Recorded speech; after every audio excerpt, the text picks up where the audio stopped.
Why do we find it difficult to focus when we decide to study, only to get distracted after 30 minutes, finding even the ceiling fascinating? Why do we often avoid the tasks we're supposed to do? Consider these questions and examples we've just discussed. James Clear addresses them in his book, Atomic Habits.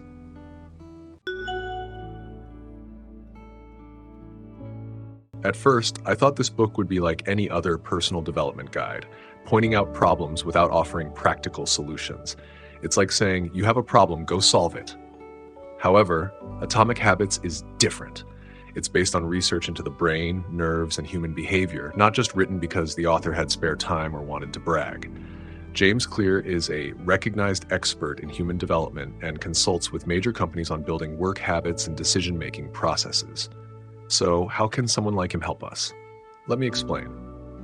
Clear emphasizes that change isn't achieved in a single leap.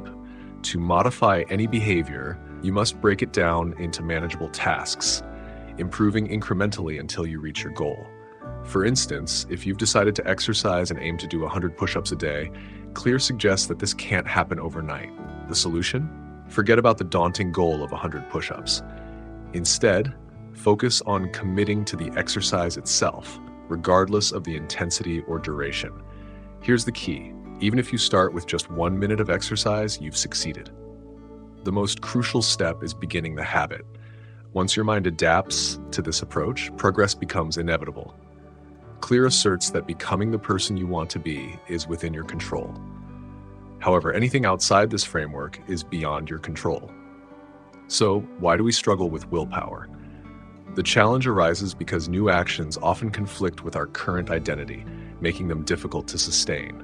Recognizing this difficulty is the first step. One of my favorite points from the book is the misconception about success.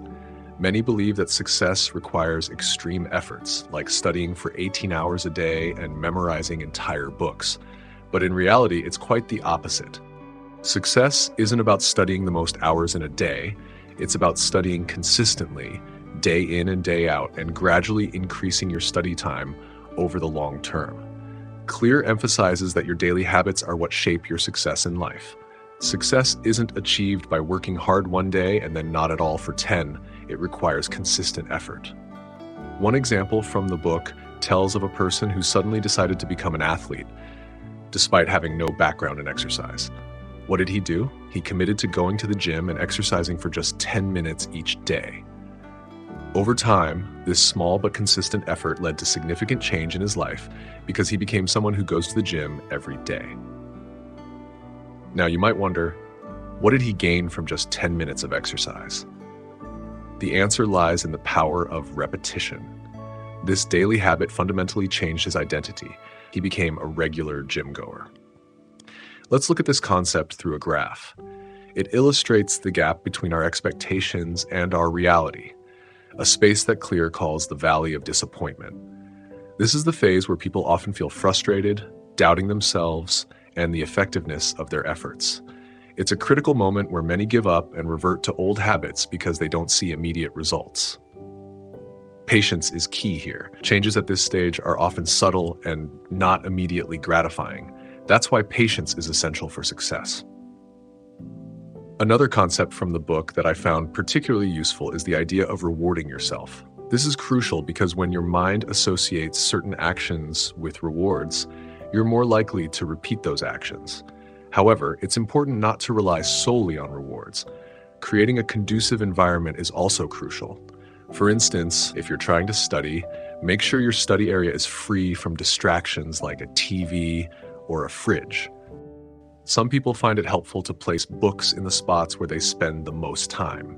This makes it more likely that they'll pick up a book and read, because it's always within their line of sight. It's important to remember that these strategies might not work the same for everyone. What works for one person may not work for another. The key is to experiment and find what works best for you. Always remember that success doesn't happen overnight. It's the cumulative result of small daily habits that lead to growth and innovation. So take control of your life and don't let life control you. One quote from the book that resonates with me is, "Success is not a goal to reach or a finish line to cross.